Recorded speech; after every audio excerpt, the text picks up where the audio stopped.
Welcome to Breaking the Couch, a weekly conversation demystifying what happens in and behind the therapy scene to support your healing journey. We're your hosts. I'm Dr. Doughton, a licensed clinical professional counselor, a certified school psychologist, and a trauma specialist with Playfully Psyched. And I'm Dr. Jo Harchi with Soft Art Psychology, a licensed clinical psychologist. We're here aiming to provide you with mental health tools to address the cycle of generational trauma across the age span, from infancy and childhood to adulthood. For more information, visit our Instagram page at Breaking the Couch or our website, breakingthecouch.com. While we hope you love listening to and learning from our podcast, it's not a substitute for a relationship with a licensed mental health professional. All right, and we are back, and today we have a really, really special guest. I'm so excited to introduce a personal friend of mine, and just an all-around amazing person, amazing clinician. We have Marianela Rodusakis, and she is a licensed clinical social worker. She's assistant director of a therapeutic nursery program in Maryland. She's also see if I get this right. So a registered facilitator for Circle of Security Parenting and facilitator or coach for Circle of Security Parenting Classroom Edition. Did I get that right, Miss Marianela? You did. It's just a Circle of Security Classroom. Circle of Security Classroom. Gotcha. And she has done some amazing work in kind of all different areas, all things early childhood, with a nice focus on some early childhood trauma. So we thought it would be really amazing to have her on our podcast today to be able to talk about what does it look like in the classroom, right? So early childhood trauma, preschool level trauma, how does that play out in the classrooms, and, what we could do about it and what that looks like. And so here we are. We have Miss Marianela. I am so happy to be here. I've been listening to the podcast for a long time. So I'm like totally fangirling to be here with Dr. Jaharchi and Dr. Dowdy today. Yes. Thank you so much for joining. We're super excited to get to know you a little bit more and share about your work. Just talk. So one of the things I'm already thinking about, because I know a little bit, but our listeners won't, right? So what makes a therapeutic classroom or a therapeutic preschool different than a typical preschool classroom? And that's a great question, because many times people don't know, right? So we're a preschool. When you come to our classroom, it looks like any other preschool center, childcare center, and it's therapeutic. Why? Because we have a heavy clinical component in our program. This year, for the first time, we have the luxury of having 2 licensed social workers in the classroom, and we consult with early mental health as well specialists, in addition to having a child psychiatrist that we consult with in our team, and help us form the clinical treatment for each of we call them friends, because each little one, right, they come with the most complex life stories and a very set of unique needs. So we are like that's very highly specialized care, where we're able to contain whatever is coming to the classroom, themes of the violence, themes of any type of trauma that you can imagine, separation, being in foster care, being in kinship care, right? Those really adverse childhood experiences that at such young age they have to go through, and therefore here we are, supporting the needs of each of our children and their families too, because we like to help the whole family system. Wow. So what I'm hearing is on top of being very mental health focused, so really trauma focused in some ways in early child development, you also tap into a lot of resources that a typical preschool classroom wouldn't have access to or wouldn't be thinking to tap into. So you noted like a child psychiatrist on your team to consult with, 2 licensed clinical social workers, so people who are really mental health minded and family support minded. So I'm hearing that a therapeutic preschool supports the family as much as it supports the child, the individual needs of a child. Yes, because again, when we're talking about trauma, right, we know in some instances it's generational. So therefore, what our children experience, the families, the caregiver or the parent, they are bringing their own trauma as well. And there's a lot of Sure. focus that's happening, like you said, with that trauma-informed care, and it's also attachment center. Um, right, circle of security, for those who are familiar with, is all about based out of attachment theory, and we're using the relationship because truly is their relationship that's going to be the vehicle to that successful intervention of the outcomes, right? Whether for a family is to help them feel empowered, to advocate for themselves. We have a mom, before I log into this meeting, right, sharing, she's like, Marianela, I'm doing English school. We've been talking about this for, it's a returning family, and something that's been very present for her, the inability to communicate in the community with us, with the rest of the team. And this morning with the biggest smile, this afternoon with the biggest smile, she said, I'm in English school now. I'm learning, I'm going to school just like my son is going to school. Right. So helping them really, work on everything. What somebody might think is simple, but no, language is so crucial. Absolutely. It's very crucial, right? And you're talking about these relationships. So I don't want us to skirt past. You said something that I don't think a lot of our listeners know about, because we haven't really touched on, that I can recall in any of our episodes, about attachment. That's and right. attachment theory. Which Are is there funny because it's so important, like you I know. said. Mm-hmm. I know. So I'm wondering if you have like some sound bites or a little bit of information you could give the average person about attachment theory, or like attachment and the importance of relationships or the work that you do. Oof, like how do we summarize attachment theory, like going all the way for those theory crazy listeners to Bowlby, Ainsworth. But what attachment is, right, is really valuing the connection, or in some cases lack of connection, right? That's why we're working in developmental trauma, and how we're using that to support the work that we're doing. So there's a parallel process that's happening when we're working in this program, as we're building relationship with caregivers, and the relationship that's happening in the classroom. So like I said, in some instances there is no attachment, and that looks different. We know that there's, without going to a full theory blowout, right, but we have secure attachment, there's insecure, there's disorganized. And Dr. Darren, help me. There's one more. Those are the main categories, right? Okay, all right. So yes, and then we don't have to break down into the anxious, avoided, and all that. We don't get too nitty gritty, but yes. But we know, right? Like the higher the secure connection, the child is gonna have more strengths. When that attachment is not so strong, or insecure, or disorganized, or insecure, or non-existent, then they're going to struggle more, because I don't feel safe, I don't feel secure. Many times the message in the classroom, right, is saying you are safe now, like, school's a safe place, you are safe right now, Miss Marianela is keeping you safe, right? And that's how where the work begins. When, for example, September, at the beginning of the school year, I always like to break it up into 4 quarters. And the first quarter of the school year is all about relationship. It's all about connecting with the children, because for them, to be successful, in the long term, they need to feel safe and secure. And, with that comes with trust. So how are we doing that? Is by being present with them. Some of them can have a 45-minute tantrum. Right, very, very dysregulated, and we're with them the whole time, whether it's in the classroom, outside of the classroom. We might need to switch, because some of the work that we do is also activating for some staff, depending on their own histories, right? But likely when we're fully staffed, we have the luxury of saying, okay, Dr. Daria, I'm switching with you, for example, right?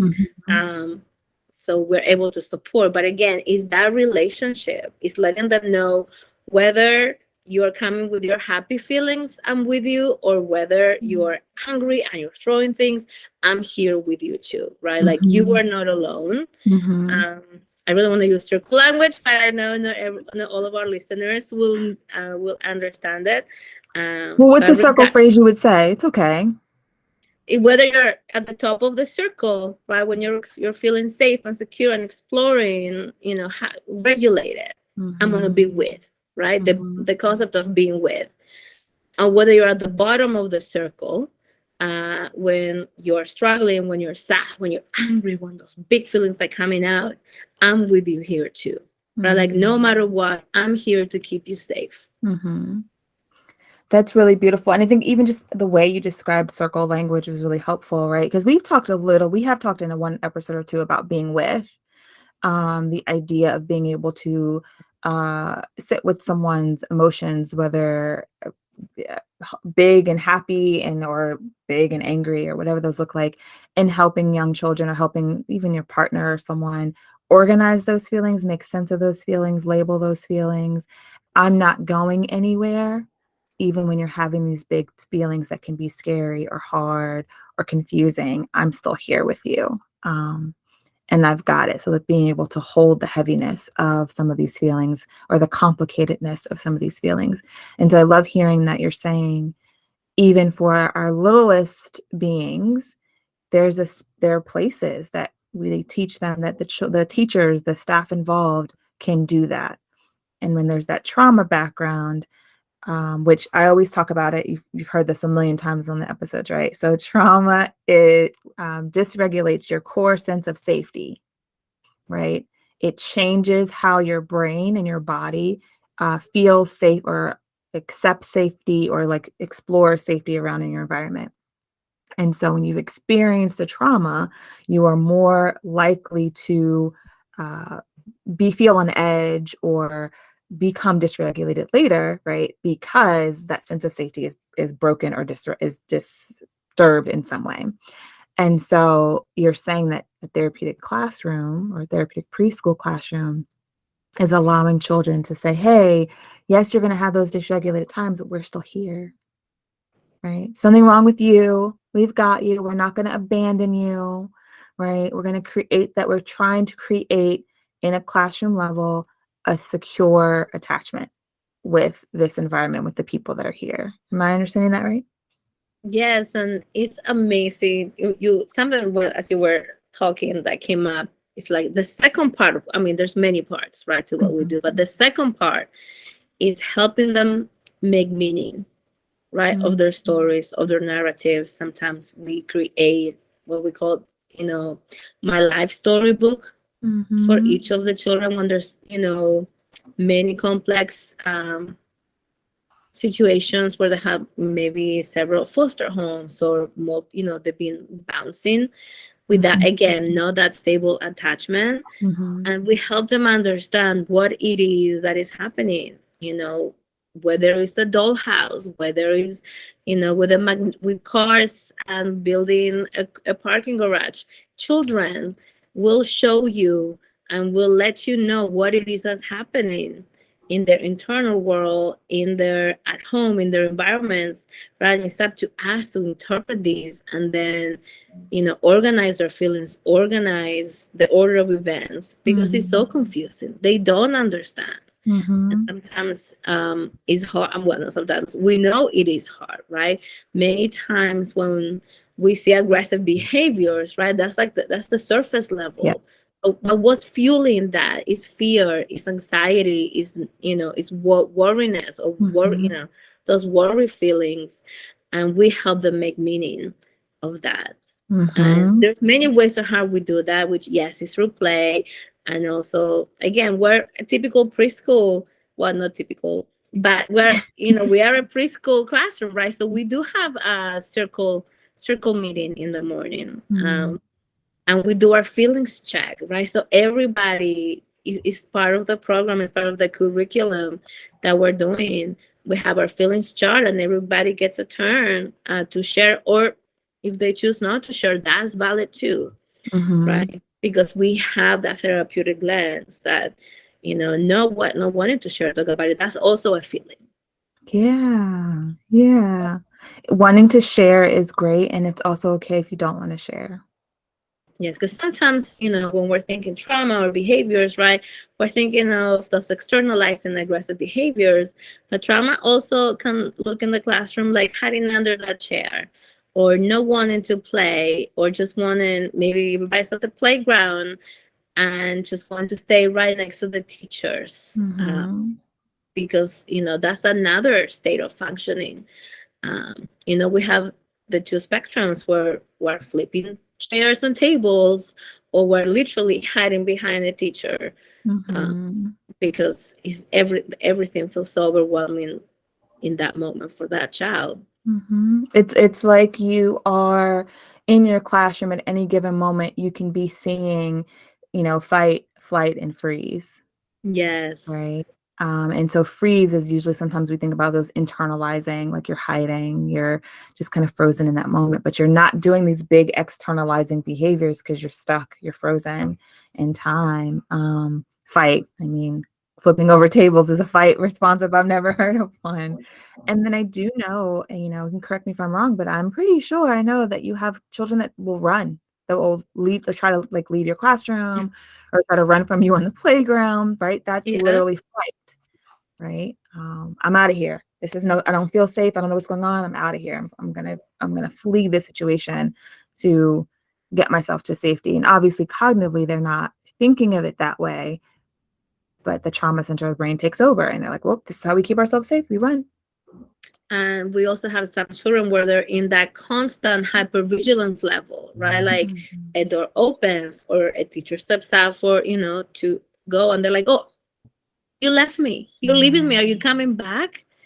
Or, Mhm. the toddler is flashing, and right away they're like, no, no, no, no, no, because it's so overwhelming. So again, we're a therapeutic preschool because we understand that that child is not being a problem child, right? Like when you don't have the training, when you don't have, again, the attachment center, trauma informed care intervention, right? You could see like, what is wrong? Why are you flipping the table? Why are you covering your ears? We're just flashing the Mhm. toilet. That's not a big deal, right? Mhm. But when you know the histories, of why they're coming to us, why they have not had the chance to be successful in other programs, Mhm. is literally because there's lack of understanding and training when it comes to that. It's the question that I think Oprah and Dr. Bruce Perry kind of titled their book, right? We in what's her name? Oh my gosh, Monique Morris, I think her name is. She's also asked this question in one of her TED Talks, but it's the stop asking like what's wrong with you, right? Yeah. And it's what happened or what happened to you. What happened to you? Like, I'm Mhm. thinking of a family of, went through so many programs, um, right? And we do a very in-depth intake when we're considering, any of the families, and we learn so much about Mhm. the family, about the child, and he helped understand why was he doing certain things in other programs. And then we were Mhm. able to provide some psychoeducation to the family as well. And they're like, that makes sense. Mhm. But again, it Mhm. takes, this level of specialized preschool care that Mhm. we're providing to our families and children. Mhm. Yeah, and that just makes me curious because I wish that, of course, I wish that so many children had this and so many Yes. babies and families. And it makes me really curious if you're able to, which you and your classroom are able to sort of be in the top part of the circle, and it sounds like be the secure part and be there with them when they're in tantrum or in joy, no matter what, right? I'm curious what it's felt like for you in times where children have really struggled to like sort of fall into those hands, and you've been working and working and working, and finally they feel like, oh my gosh, Miss Marianela isn't going to leave. She isn't going to punish me. she isn't going to abandon me. Like, I'm okay with her no matter what. If I have a tantrum, if I have to hide and not answer, like, I'm in safety, I'm in security. And I'm just curious if you have any, of course, I know you can't share like the details of the child, but if you have a story like that. Oof. We're six. Who came up to my during my first. So the story that came up for me is my first year that I was in this program, and this particular student that I'm thinking about, where there were times when I'm like, I don't know what else to do, right? Like, it was such a hard case, to the point that I was feeling hopeless. I'm like, I really don't know how to help these students. Fast forward to end of the school year, and it was the day of graduation when we say goodbye. And he ran, they were already leaving, the family was already leaving, and then he turns around and he runs back to me, and he gives me like the biggest hug. And all I could do was just cry, right? I cry out of joy, cry out of everything, all the work that you put in. Because many times I say it jokingly, but no, really, this job is hard. It's draining. It can be draining you spiritually, physically, mentally, especially when you're in the day-to-day, right? And you feel like there is no progress. But we have our amazing consultants that are able to tell us, actually, little John had amazing progress in this last month. And you're like, really? Because we don't see it. So it's good to hear moments like that.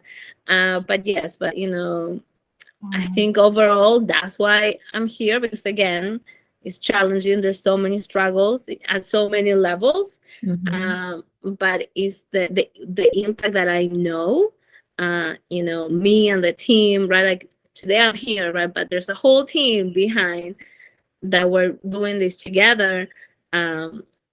Because again, there's no other place. Like so far, I'm hoping, that things will change. I know since the pandemic, early childhood mental health has really been in the forefront. So I'm really hoping that the landscape changes. But yes, that's what keeps me here. What keeps me going is the direct impact that we're having on children and family systems. And thank you so much for that. I'm really happy that those children have you. Yeah. Absolutely. Right. And there aren't enough programs. I know that there's one in New Jersey, there's one in Missouri, actually, there's one in St. Louis that I just learned about back in the fall. They're in St. Louis now, but I think they're moving from the city to the county. And I feel like there's one somewhere else, but there's like not very many therapeutic programs that are targeting this age group. I think, here where I live in Maryland, in Prince George's County, like now there's a heavier in the public school system. There is like a bigger focus on it. So, right. So, we're moving in the right direction. Because sometimes I also do observations in public school preschool centers when we're considering, some potential candidates to attend our program to see if we're a good fit and vice versa. Right, but then those social and emotional needs are everywhere, right? Because this cohort of kind of post-pandemic friends, they've missed on such critical years for the social and emotional development. So the need is everywhere, right? There's capital T trauma and little T trauma.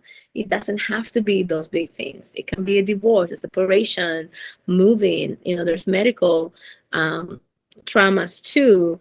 And children and parents too, they don't have the language. They don't know how to support these. Their parents also and caregivers also need those hands to help them organize their feelings, right? So we know that the need is so great. And, it's great that we can help, a group of children. It's still like there's so many more.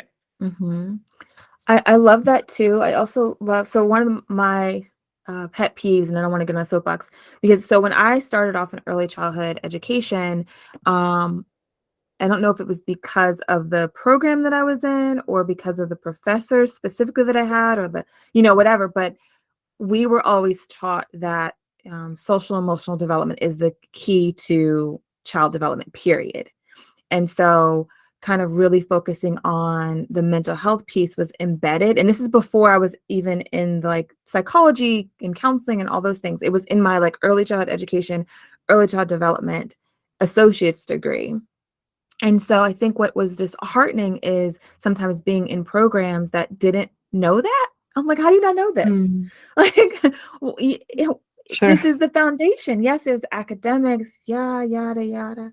And at the same time, we know that there are studies out there that show the children who are like reading and have this, great advanced level for reading, for example, in kindergarten, they don't have the same gains by third grade. It's children that have the strong social emotional skills that have either caught up or surpassed the children that started with the strong reading skills. And that's because how do we get through life? It's not just by how well we can read or how well we can solve academic problems. It is how well we relate to others, because relationships are the core foundation of humans. Very few people exist without a relationship to another human. Some people do, and they're hard, there's a lot of times it's hard for them and it might be isolated or closed off. But we as a being, as a species, we exist within relationships, right? And Friendship. there's been so many studies proving that, right? Yes. Failure to thrive, and we can go back into the theory world, but there's tons of studies that have proven that. We are social beings, right? Failure to thrive, right? We talk about like deprivation of touch sometimes, even with that, but just feeling a human connection. And so it would be frustrating for me when places are like, but they can't read and write their ABCs. And it's like, okay, and there's time for that. And many times sorry to cut you off. No, go ahead. Many times when we have, new families and caregivers joining, that's the first question, right? Like about the academics. Most of our children, there's no concerns, with cognitive, or academics. So many times we need to have this conversation. Yes, we also support academics. Yes. And the priority is the social emotional, right? Because if you're not able to sit for a project, if you're not able to raise a quiet hand, if you're not able to share, toys, this starts here. But eventually it's first grade, and then it's fifth grade, and then it's high school, and then there are adults in the community. So we have a lot of these conversations with our new families. Yeah. And it's the stepping stone, right? Because how do you learn to control an impulse, to raise a quiet hand? How do you focus on learning how to read? How do you focus on learning how to write your name if you feel internally unsafe at all the times? If you're hypervigilant on who's walking to the door, how possibly can your brain absorb new information? Because all you're in is the active survival mode of like, I got to protect myself. Is everything going to be, is something about to happen, right? You can't learn. And so that's why the social emotional piece is so important, because the other stuff can't even get in if you don't feel safe, if you don't have those strong connections, if you don't know who you can go to when you are feeling uncomfortable, scared, or what have you. So super important. And so I love that you said, right, you have the academic piece in your program as well. But the foundation, the starting point, right, is really looking at those relationships in that social emotional development. It's key. Like this morning, we were doing project, and was working with this little one to one, and we were just coloring. And the second he heard the door, he's like, "Who left?" And the look on his face and the way that he said it, right? And then that was it. Then that's what project ended for this friend today, because the capacity that was it. Exactly. Because all of the thoughts that can go through their mind about, someone leaving, are they coming back? Are they going to be hurt? Am I still safe? Or who's going to, all those questions can pop up, right? And so the academic piece needs to, at that point, get put aside a little bit so that we can help you regulate, Yeah, and something that I always, when I learned this many years ago, right? It's like self-regulation is a learned behavior. Oh, yes. When I first was getting into these, and I'm like, oh my God, it's like that was like my, mind changing. I say, of Mhm. course, yes. At Mhm. 3 years old, right, when the prefrontal cortex is beginning to develop, Mhm. there are no skills, there's nothing. So I think that's all also what we drive with our staff, with ourselves, with our families, is that self-regulation is the learned behavior. And again, for those who are savvy with circle of security, right, we drive that a lot of, having what is a timeout. But in the circle of security world, it's a little bit different. That timeout Mhm. is for us. Mhm. When your child has been tantruming for 20, 30 minutes, and now you're upset, you're frustrated, now you're angry, right? Like, why Mhm. are you doing this to me? Many Mhm. times that feeling comes up. So that's when that adult needs to have that time out. Let Mhm. me pause. Let me take a breath, so I can come back to you, Mhm. right? And be able to help you. Because if we're both upset, there's no connection. If we start, one of my favorite sentences from Circle of Security is that lecture breaks the connection, right? So if Mm. we go I like into that. like, Hmm. like, well, why did you do that? Or didn't you know X, Y, and Z? That's doing Mhm. nothing for the child. That's Can't doing even nothing for access the it. regulation. That's doing absolutely nothing versus like, okay, I know this is hard. We're gonna stay together here. Mhm. Right. And Mhm. just being so conscious, so mindful of how important it is, to have that calming presence, e- even though your thoughts could be racing at 100 kilometers per hour, but to maintain that calm, to help that child regulate, and then with the connection, access, Mhm. right, the child. Exactly. Because not only what you said is that, self-regulation is learned behavior. Children learn self-regulation from their trusted adults, good or bad, right? So some of us Yep. who don't have great self-regulation might not have always had, adults in our lives that had great self-regulation, right? Because we learn that from our trusted adults. We learn that from our caregivers, our people who are there for us, good or bad. And I always take it back to babies, right? Because I feel like when we can conceptualize a baby, we can like, oh, Yeah. right, right. So when we think about a baby fresh out the womb, they can't defend themselves very well. They have one primary mode of communication, and that's crying, right? And of course, like biologically, they made them kind of cute so that we can like pull on our heartstrings.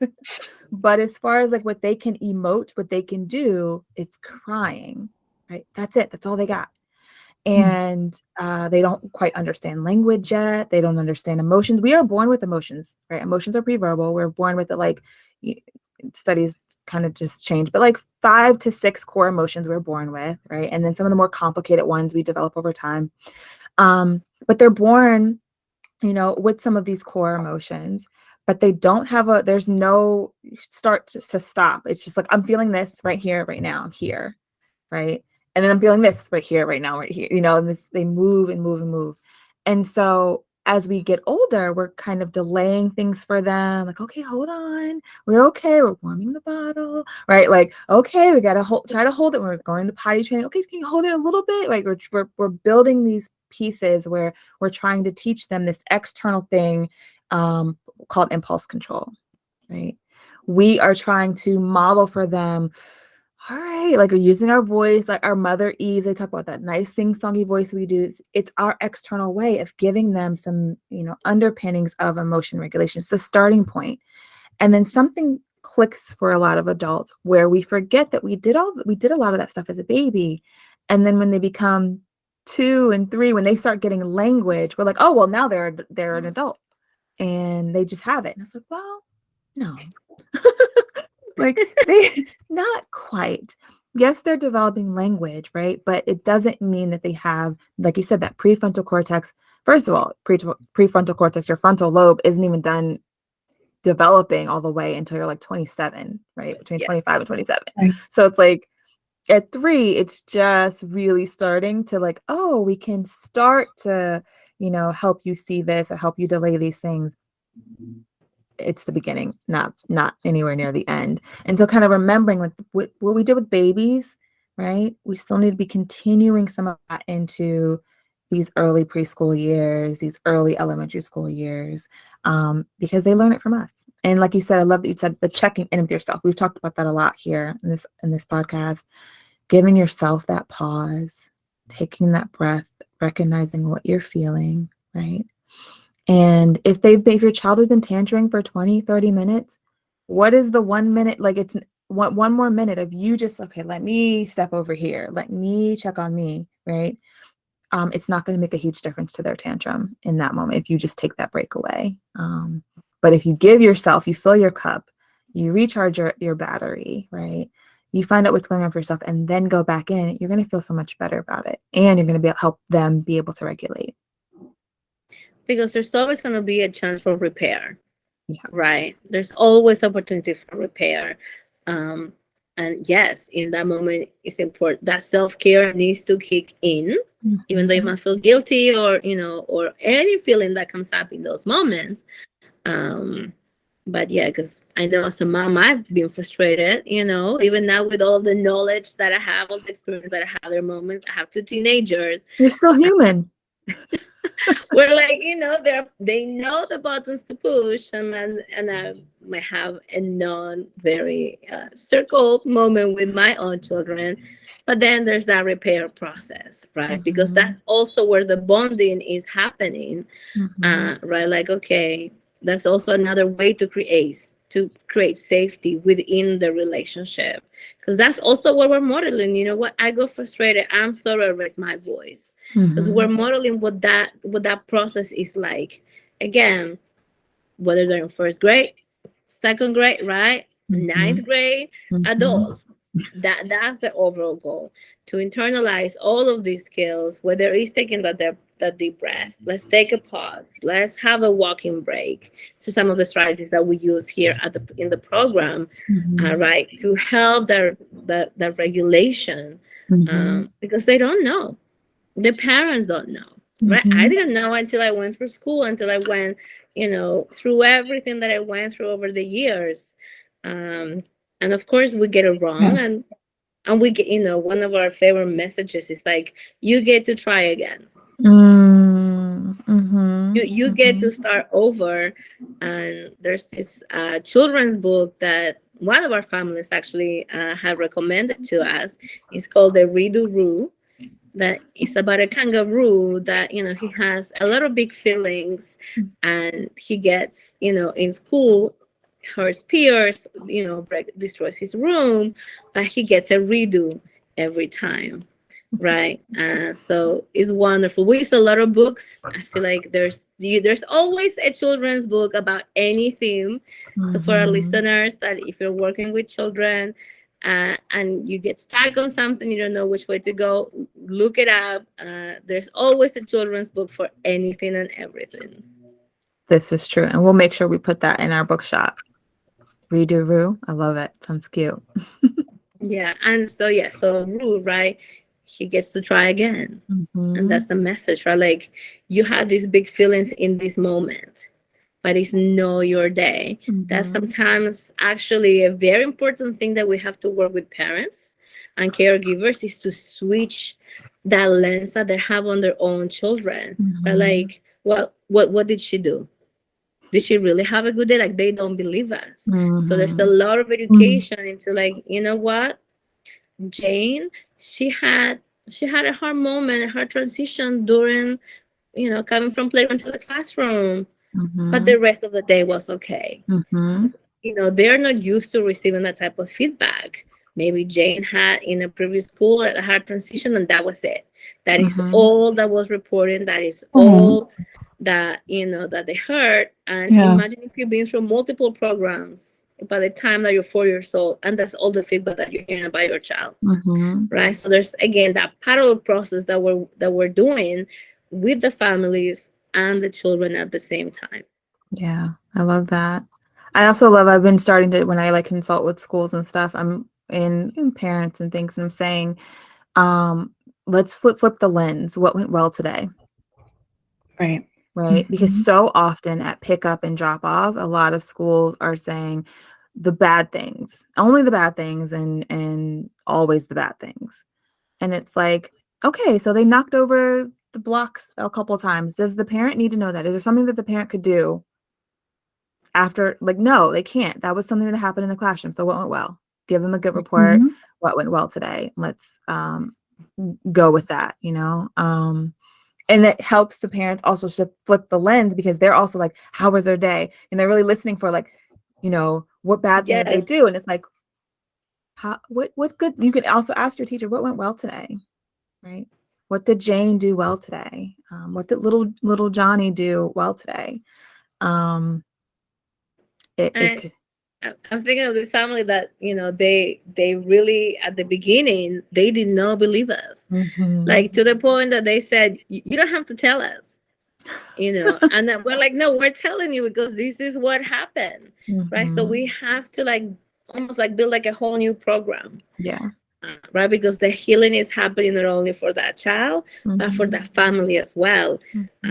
But we have, at the program, we also have a monthly support group for the caregivers.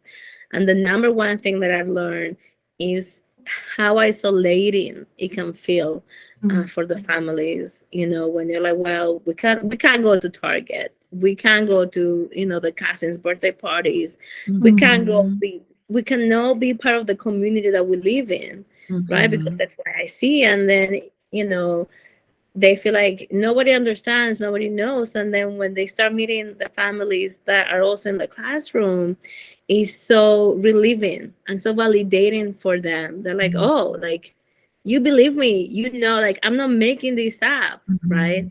So again, what does trauma look like in the classroom? We look at all the levels, not only what's being in the classroom, but what is happening at home too, what the families went through, right? There's so many layers.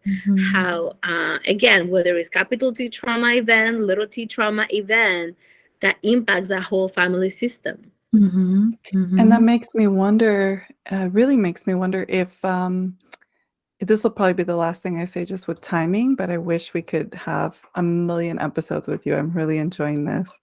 But it does make me wonder if any of your friends' families go home and say, what did I do positive today? Because you talked about the generational trauma in the classroom. And it's making me think that modeling could be with the families too, and how that might feel for a family, for a caregiver.